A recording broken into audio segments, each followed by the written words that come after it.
Well, good afternoon. I'm late today, but welcome to Morning Gospel Fuel with Mr. G. It is Thursday, March 3rd, the Thursday after Ash Wednesday, and it is the feast day of Saint Catherine Drexel.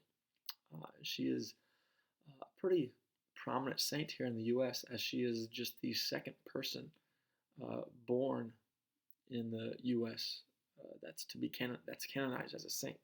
She's the first one that was actually born um, as a U.S. citizen. So she was around in the late 1800s and passed away on this day in 1955.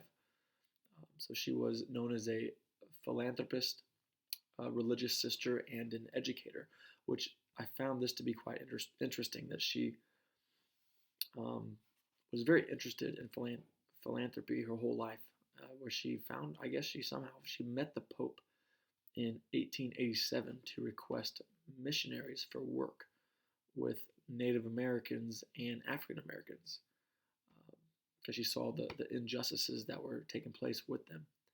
And the Pope himself, I should have looked up to see who was Pope at that time, but the Pope himself suggested that she become a nun.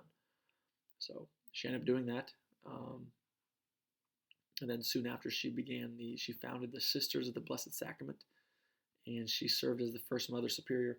And she also founded the Xavier University of Louisiana down south in 1925, which is the first and only Catholic HBCU, which is historically black college. So she also founded a lot of other schools around the country, as well as parishes, especially ones that were when separate black churches were a requirement under Jim Crow.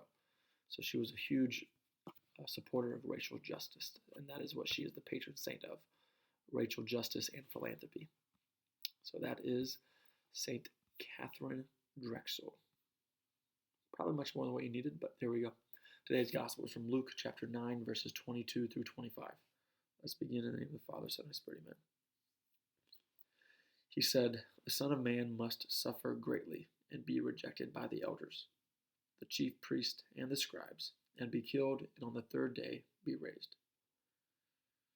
Then he said to all, "If anyone wishes to come after me, he must deny himself and take up his cross daily and follow me.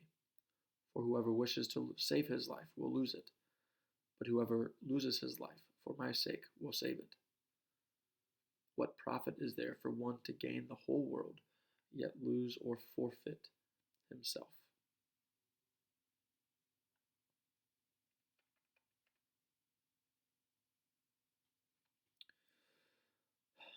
I'm pretty sure that this is just a constant reminder that we are asked to take up our cross daily, because we all have them.